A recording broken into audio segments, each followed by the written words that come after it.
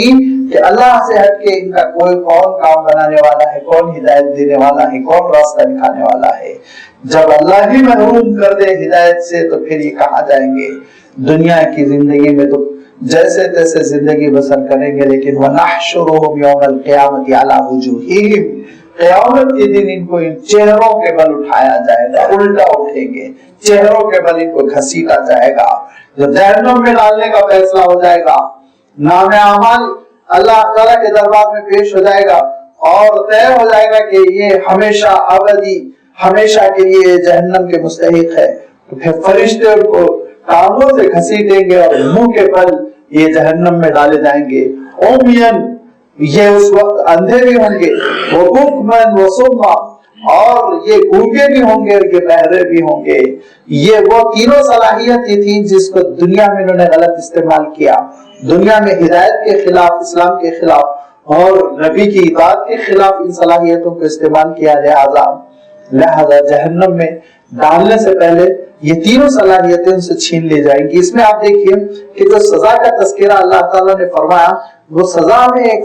مشابہت ہے، اس کو عربی کے اعتبار سے کہتے ہیں مشاکلت ہے۔ مشاکلت یعنی مشابہت، اس کا مفہوم کیا ہوتا ہے؟ اس کا مفہوم یہ ہوتا ہے انسان کا جیسا جرم ویسی سزا۔ جرم کیا ہے؟ جرم یہ ہے کہ انہوں نے دنیا میں الٹی زندگی بسر کی،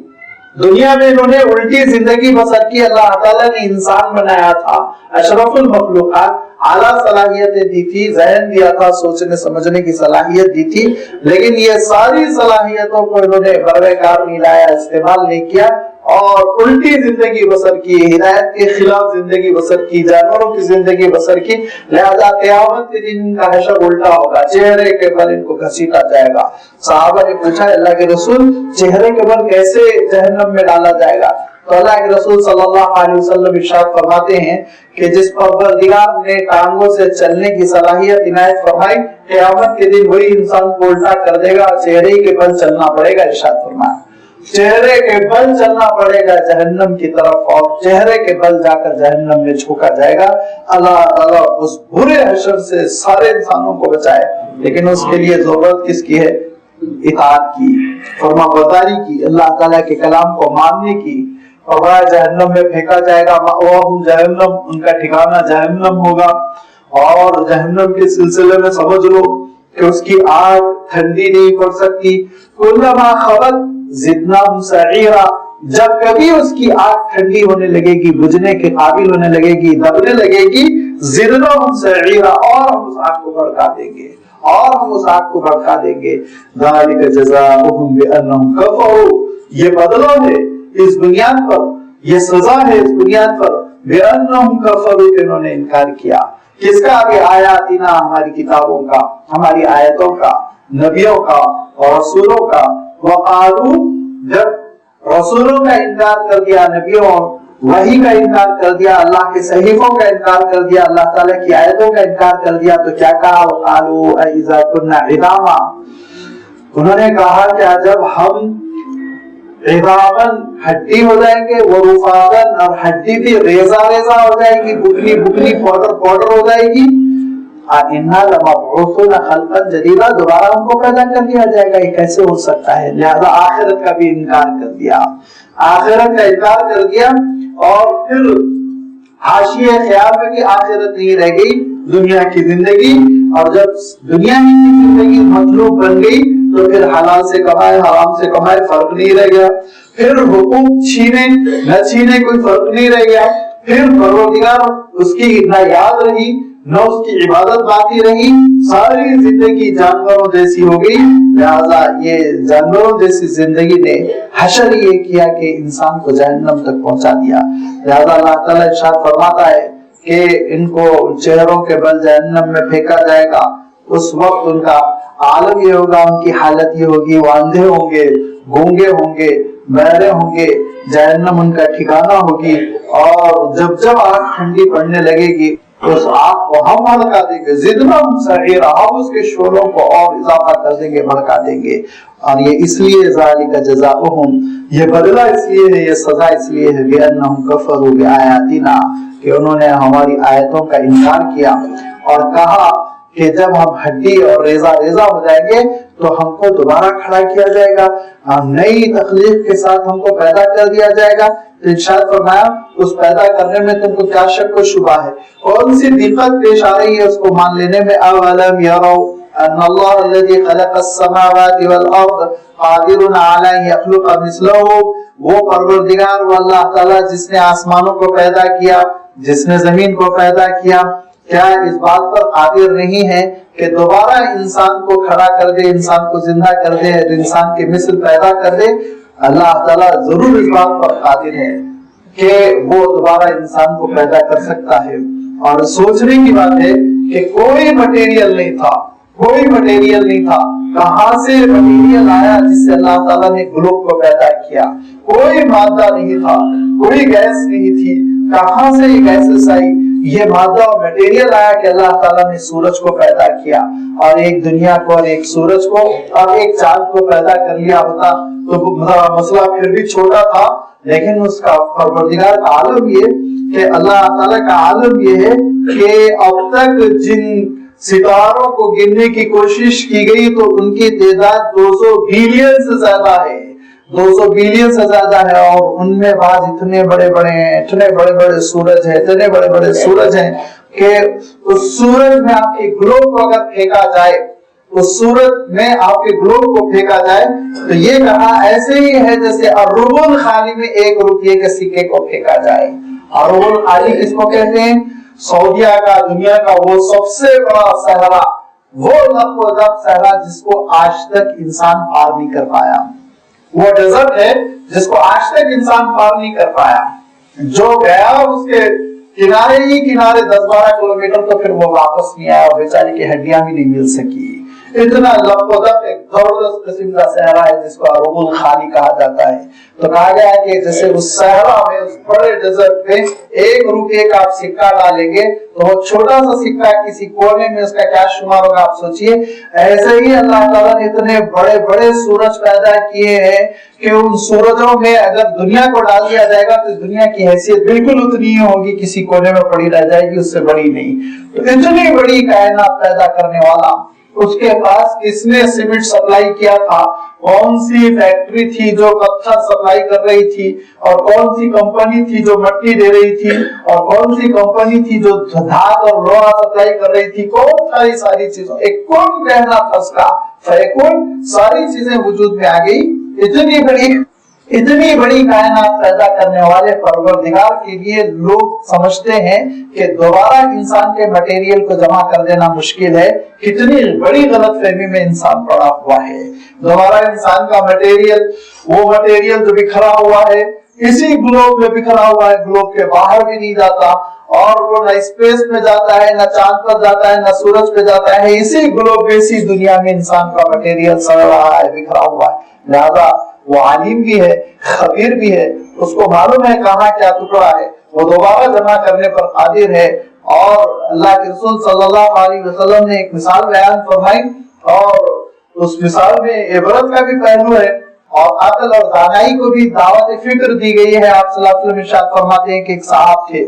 پچھلے زمانے میں ایک صاحب تھے، اور اللہ تعالیٰ پر وہ ایمان رکھتے تھے، لیکن زندگی ان کی بڑی برائیوں پہ کٹی، بہت گناہوں میں کٹی، بڑی نافرمانیوں میں۔ آخر عمر میں ان کو خوف ہو گیا اب تو میں مروں گا تو اب تو جہنم میں جاؤں گا، لہذا بڑی مصیبت ہو جائے گی۔ لہذا انہوں نے کیا کیا، انہوں نے وصیت کر دی، یہ وصیت کی کہ میرے مرنے کے بعد ایک کام کرو، مجھے جلا دو، جلا دینے کے بعد میری راکھ جتنا ہو سکتا ہے دور دور لے جا کے پھیلا دو، سمندر میں کچھ ڈال دو، صحرا میں کچھ ڈال دو، جنگلوں میں کچھ ڈال دو۔ ان کے وارثین نے ان کی بات مان لی، ان کے مرنے کے بعد ان کے جو بھی وارث تھے، بیٹے خاندان کے لوگ، ان وغیرہ ویسا ہی کر دیا، تو ان کی راکھ پوری بکھیر دی گئی۔ آپ صلی اللہ علیہ وسلم ارشاد فرماتے ہیں اللہ تعالیٰ نے ان کی راکھ کو جمع کیا، اس کے اندر روح ڈال دی، اس کے بعد سے وہ پھر کھڑے ہو گئے۔ کہا کہ مولا پھر میں کھڑا ہو گیا۔ کہا ہاں، کیوں کی تھی یہ وصیت، ایسی وصیت کیوں کی تھی؟ تو انہوں نے کہا مولا اس لیے یہ وصیت کی تھی کہ اخیر میں بالکل آپ کے خوف کا غلبہ ہو گیا تھا کہ اب تو میں جہنم میں جاؤں گا، تو میرے ذہن میں یہ خیال آیا، دور جاہلیت کی باتیں ہیں، بہت پہلے کی باتیں ہیں، وہ بیچارے سیدھے سادے دیہاتی تھے، تو انہوں نے کہا کہ اللہ دل میں یہ خیال آیا کہ مجھے جلا کے بکھیر دیا جائے گا تو تھوڑی آپ جمع کر سکیں گے، جمع نہیں کر سکیں گے تو پھر نسیہ منسیہ ہو جاؤں گا، بھلا دیا جاؤں گا، لیکن آپ نے تو جمع کر دیا۔ تو اللہ تعالیٰ ارشاد فرماتا ہے نہ صرف میں تجھ کو جمع کرنے پر قادر بلکہ میں تیری مغفرت پر قادر، تیرے دل میں میرا خوف ہے اس لیے میں تیری مغفرت کرتا ہوں۔ یہ آپ صلی اللہ علیہ وسلم ارشاد فرماتے ہیں۔ اس حدیث سے جو میں یہاں پر اصل چیز بیان کرنا چاہتا ہوں کہ اللہ تعالیٰ کے لیے جمع کرنا انسان کے اجزاء کو بالکل مشکل نہیں ہے۔ اس کے علم کا آپ اندازہ کر لیجئے، اس کی قدرت کا آپ اندازہ کر لیجئے۔ اگر اللہ کو آپ قادر مطلق جانتے ہیں، انکنڈیشنل طاقت رکھنے والا، کوئی لیمٹ نہیں جس کی طاقت کی، یہ قدرت کا آپ ایمان رکھتے ہیں، اعتراف کرتے ہیں، اور اس کا علم لطیف و بصیر ہے، تو لازمی بات ہے یہ دو باتوں کا اگر یقین ہے تو جمع کرنا انسان کو اتنا آسان ہے، اللہ تعالیٰ کے لیے اتنا آسان ہے کہ لمحوں میں، اور اس سے پہلے بھی، اس سے جلد بھی ممکن ہو جائے گا۔ اور اس کی میں مثال عام طور پہ دیتا ہوں کہ اللہ تعالیٰ روح کو مثل میگنیٹ بنا دے گا۔ مثال ہے صرف سمجھنے کے لیے، آسانی کے لیے، کہ آپ روح کو سمجھ لیجئے میگنیٹ ہے، اور انسانی اجزاء کو جو بکھرے ہوئے اس دنیا میں آپ سمجھ لیجئے کہ جیسے کہ لوہے کے باریک باریک ریزے اور پارٹس ہیں۔ اب آپ اس کے بعد ایک تصور کیجئے، ایک بڑا برتن ہے، دیگ ہے آپ کے پاس، اور اس میں ریتی بھری ہوئی ہے، اور اس میں باریک باریک لوہے کے ریزے ہیں۔ اس کے بعد آپ ایک بڑا سا اس میں ایک ہاتھ کا میگنیٹ ڈالیے، میگنیٹ ڈالنے کے بعد اس برتن کو خوب ہلائیے، ہلانے کے بعد آپ میگنیٹ نکالیے، میگنیٹ کے اطراف پورا لوہا جمع ہو چکا ہوگا۔ بالکل یہی کیفیت ہے کہ اللہ تعالیٰ روح کو پھر زمین پر بھیجے گا، زمین کو خوب ہلایا جائے گا، اذا زلزلت الارض زلزالہا، پورے انسان کے اجزاء سمٹ کے اس کے روح کے طرف جمع ہو جائیں گے، پھر حضرت انسان بن کے کھڑے ہوں گے دربار میں اللہ تعالیٰ کی حساب کتاب دینے کے لیے تیار۔ یہ ارشاد فرمایا کہ کیوں تم اللہ تعالیٰ کی قدرت میں شبہ کرتے ہیں، اولم یروا ان اللہ الذی خلق السماوات، کیسی بڑی کائنات اس نے پیدا کی، کیسا زبردست قسم کا یہ اسپیس ہے، اور اس میں کیسے بڑے بڑے ستارے ہیں، ذرا غور کرو، والارض، اور تمہارے گلوب کو، زمین کو اس نے کیسے پیدا کیا، کیا وہ قادر نہیں، قادر علی ان یخلق مثلہم، کہ انسانوں کی مثل وہ پھر پیدا کر دے، وہ ضرور پیدا کرے گا، لیکن وجعل لهم اجلا لا ریب فیہ، اس کے لیے اس نے ایک وقت مقرر کر دیا، ایک وقت مقرر کر دیا، وہ وقت قیامت کا وقت ہے، اور جب وہ وقت آئے گا تو پھر ضرور وہ جمع کرے گا۔ فَأَبَى الظَّالِمُونَ إِلَّا كُفُورًا، لیکن ظالم انکار کرنے کے سوا کچھ نہیں کرتے۔ نادان ایسے نادان ہیں جو اپنے آپ پر ظلم کر رہے ہیں، کفر ہی کفر کرتے ہیں، انکار ہی انکار کرتے ہیں۔ کسی کا کفر زبان کے ساتھ ہے، کسی کا کفر دل میں چھپا ہوا ہے، کسی کا کفر عمل سے نمایاں ہو رہا ہے، لیکن بہت سارے لوگ ہیں جو کفر ہی کفر کرتے ہیں۔ پھر ارشاد فرمایا، بظاہر اچانک یہ آخری آیت، اس رکوع کی آیت نمبر 100، ایسا محسوس ہوتا ہے کہ اس میں عنوان بدل دیا گیا اور گفتگو کا موضوع بدل دیا گیا ہے، ایک الگ ٹاپک ہے جس کو چھیڑ دیا گیا ہے۔ اسی لیے آپ پہلے آیت کا ترجمہ دیکھ لیں، پھر اس کے بعد آپ دیکھیں آیت کیسے مربوط ہے۔ ارشاد فرمایا، قُلْ لَوْ أَنْتُمْ تَمْلِكُونَ خَزَائِنَ رَحْمَةِ رَبِّي، اگر تم میرے رب کی رحمت کے خزانوں کے مالک ہوتے، اذن تو تم کیا کرتے، لَأَمْسَكْتُمْ خَشْيَةَ الْإِنفَاقِ، خرچ ہو جانے کے ڈر سے ہاتھ روکے رکھتے، کسی کو کچھ نہیں دیتے۔ اگر اللہ تعالیٰ انسانوں کو مالک بنا دیتا اپنے خزانوں کا، اپنی ساری رحمت کے خزانوں کا اللہ تعالیٰ انسان کو مالک بنا دیتا، یہ انسان کچھ نہیں خرچ کرتا، ساری چیزیں بند کر کر کے تجوریوں میں روکتا،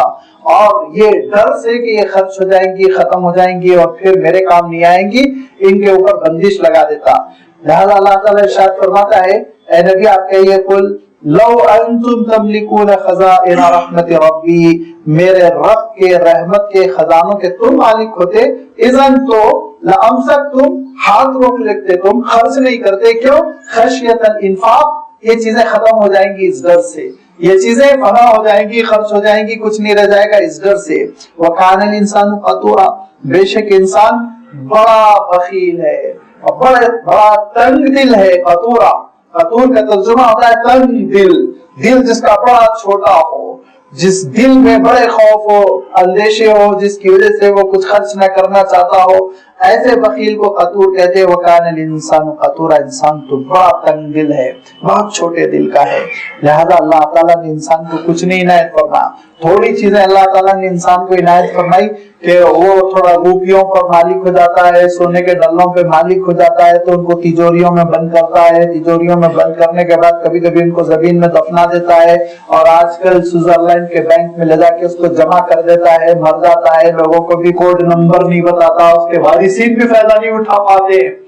لاکھوں کی ایسی لاکھوں یعنی فیگرز آپ کو میں بتا نہیں سکتا، جو ایسی اماؤنٹ ہے جو لاوارث ہے، جس کے کوئی وارث نہیں ہے، رکھنے والوں نے، جمع کرنے والوں نے وہ کوڈ نمبر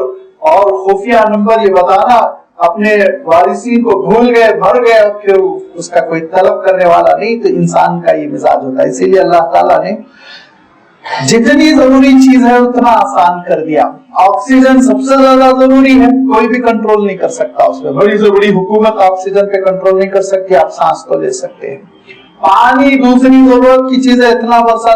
برساتا ہے، پھر بھی حکومت کہیں نہ کہیں ڈنڈی مار کے میٹر لگا ہی دیتی ہے، لیکن اگر ایڈمنسٹریشن اچھا ہو تو آپ کو پھر 1 روپیہ خرچ کرنے کی ضرورت نہیں ہے۔ تو جو چیز جتنی ضروری ہے انسان کے لیے، اللہ تعالیٰ نے اس کو اتنا عام کر دیا، اور اسی لیے اللہ تعالیٰ نے بعض چیزوں میں سڑنے کی صلاحیت رکھی۔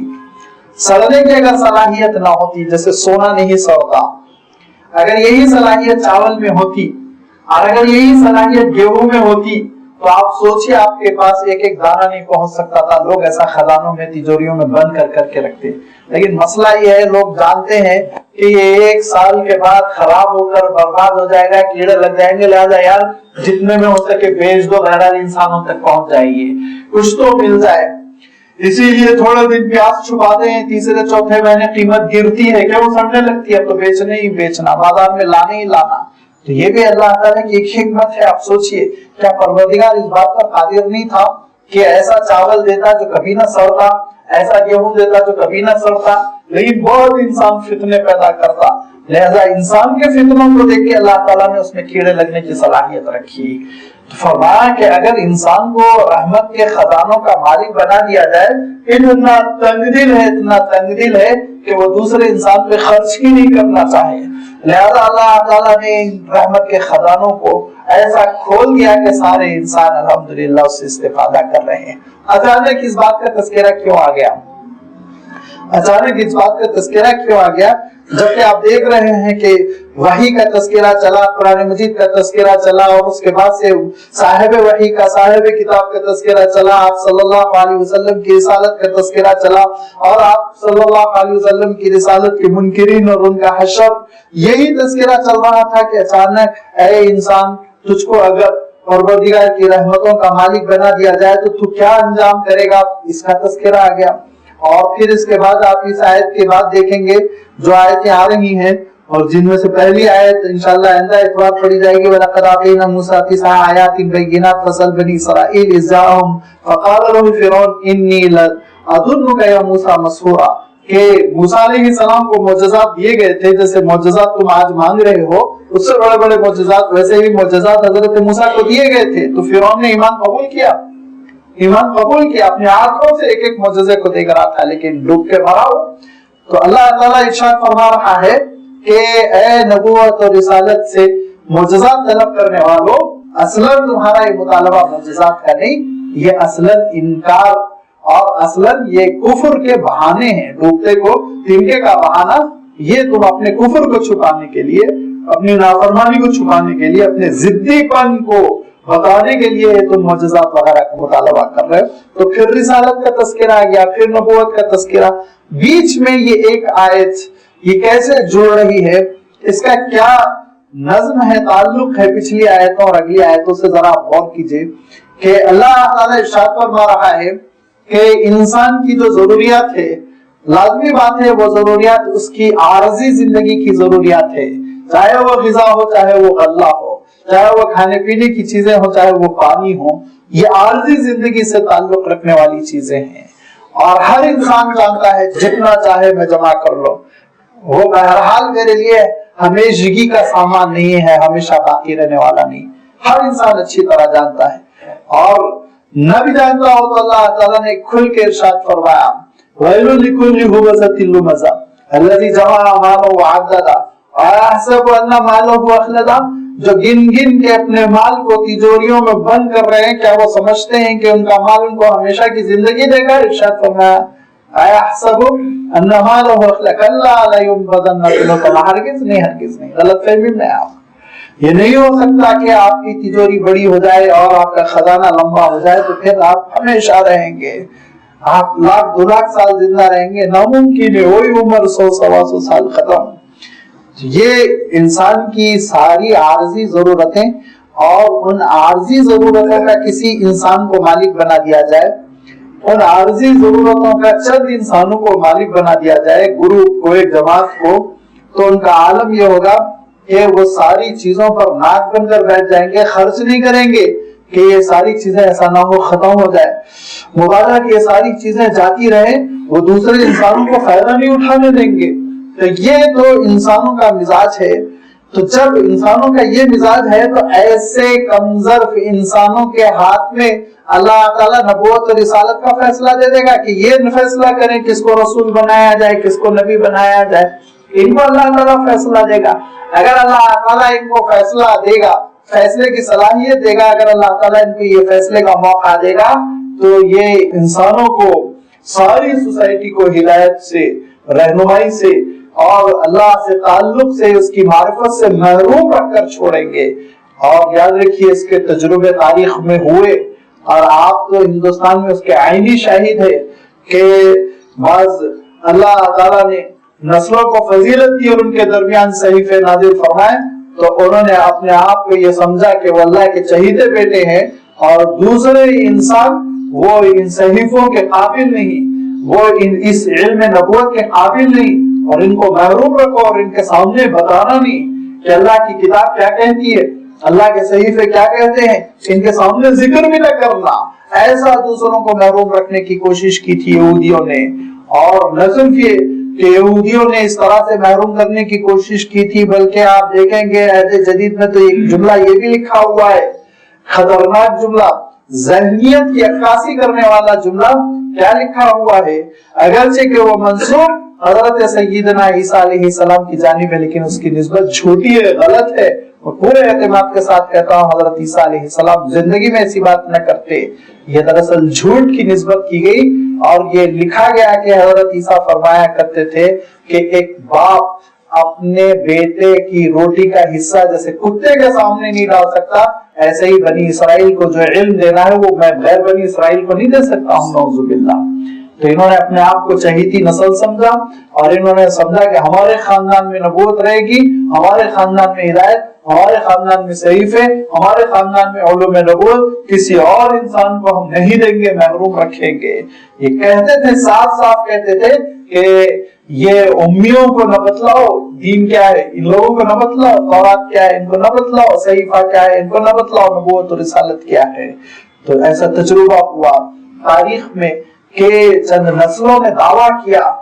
اور میں جس کو کہہ رہا تھا آپ تو عینی شاہد ہے، اس لیے کہہ رہا تھا کہ یہ برہمنزم کیا ہے، انہوں نے کیوں اپنے اندر علم کو محصور رکھنے کی کوشش کی تھی، کیوں انہوں نے دوسروں کو علم سے محروم رکھنے کی کوشش کی تھی، وہی کانسیپٹ جنٹائل کا انہوں نے کیوں اس ملک میں رائج کیا تھا، یہ سمجھتے ہوئے کہ ہم اعلیٰ طبقے کے ہیں، علم ہمارے اندر رہے گا، دوسرے ہمارے نوکر بنا کر پیدا کیے گئے، وہ جانوروں کی طرح زندگی بسر کریں گے علوم سے محروم۔ تو میں یہ کہنا چاہ رہا ہوں کہ تاریخ میں یہ تجربہ ہو چکا ہے،